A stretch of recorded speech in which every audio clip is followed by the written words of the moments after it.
അതിന് പിന്നിൽ പ്രവർത്തിച്ച പാകിസ്ഥാനോട് ഒരു മയവും കൂടാതെ തിരിച്ചടിക്കണം എന്നുള്ള കാര്യത്തിലും തർക്കമില്ല. പക്ഷെ ഞാൻ ചോദിക്കുന്നത്, ഇത്രയും ദിവസമായിട്ട് 26 നമ്മുടെ സഹോദരന്മാരെ വെടിവെച്ച് കൊന്ന ഒരു തീവ്രവാദിയെങ്കിലും അറസ്റ്റ് ചെയ്യാനോ വെടിവെച്ചിടാനോ നരേന്ദ്രമോദിക്ക് കഴിഞ്ഞിട്ടില്ല. എപ്പോഴും പറയും, ഇവിടെ പറഞ്ഞ പോലെ ഇപ്പം വയ്ക്കും വെടി എന്ന് പറയുന്നതല്ലാതെ ഒറ്റ കാര്യം പറയാൻ, വെക്കടേ വെടി പാകിസ്ഥാനെതിരെ ഇന്ത്യ ഒറ്റക്കെട്ടായി നിൽക്കുമല്ലോ. ഒരു തീവ്രവാദിയെ പോലും തൊടാൻ കഴിഞ്ഞിട്ടില്ല ഇത്രയും ദിവസമായി. എന്നിട്ടാണ് വാചക കസർത്ത് നടത്തിക്കൊണ്ട് നടക്കുന്നത്. ഇവിടെ ഇപ്പോൾ ആകെ നടക്കുന്നത് നേരത്തെ പറഞ്ഞില്ലേ, ഒരു ഇഡിയും ഉണ്ട്, അത്യാവശ്യം CBI ഉണ്ട്.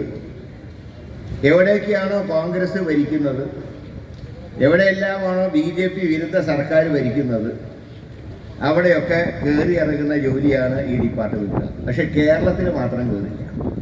കാരണം നരേന്ദ്രമോദി വിഴിഞ്ഞം ഹാർബറിന്റെ ഉദ്ഘാടനത്തിലെ കാര്യം പറഞ്ഞല്ലോ.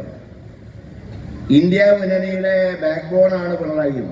അദ്ദേഹത്തിന് അറിയാഞ്ഞിട്ടൊന്നുമില്ല. ഇന്ത്യ മുന്നണിക്ക് പാര വയ്ക്കുന്ന ആളാണ് പിണറായി വിജയൻ എന്ന് എല്ലാവരേക്കാളും നന്നായിട്ട് നരേന്ദ്രമോദിക്ക് അറിയാം.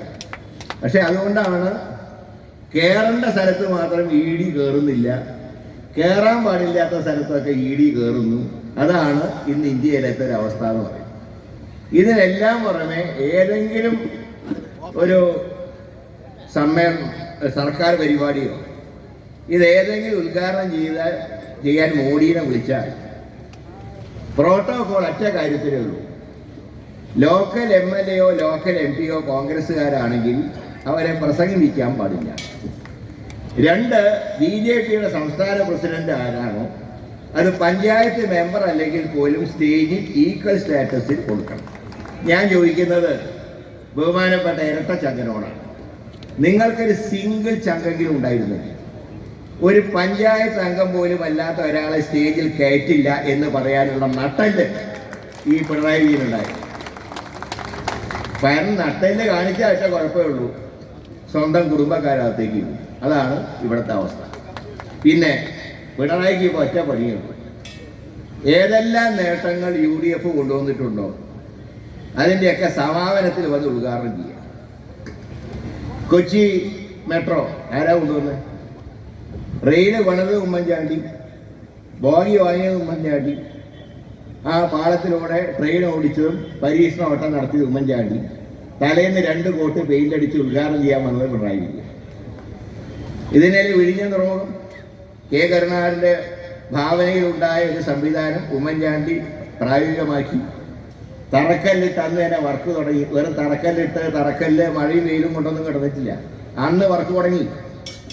ഞാൻ പറയുന്നത് 2016 ഇവിടെ ഭരണ തുടർച്ച ഉണ്ടായിരുന്നുവെങ്കിൽ ഇത് 2020 ഈ ഘട്ടം പൂർത്തിയായി കഴിഞ്ഞാൽ ഇതൊന്നും ചെയ്യാനുള്ള ഒരു കഴിവുമില്ല.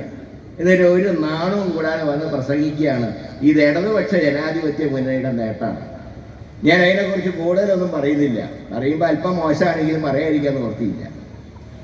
മുമ്പ് ഒരാൾ വിവാഹം കഴിച്ചു, കുറേ കാലമായിട്ടും കുട്ടികൾ ഉണ്ടാവുന്നില്ല.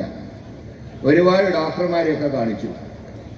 അവസാനം ഡോക്ടർമാർ വിധി എഴുതി, നിങ്ങൾക്ക് ഇതിൻ്റെ ഒരു കപ്പാസിറ്റി ഇല്ല. അപ്പോൾ അയാൾ പുറത്തിറങ്ങി വന്നപ്പോൾ അടുത്ത വീട്ടിലത്തെ കുട്ടീനെ കണ്ടു.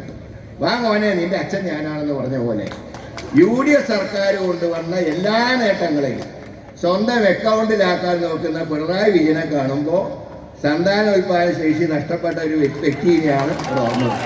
ഞാൻ കൂടുതലൊന്നും പറയുന്നില്ല.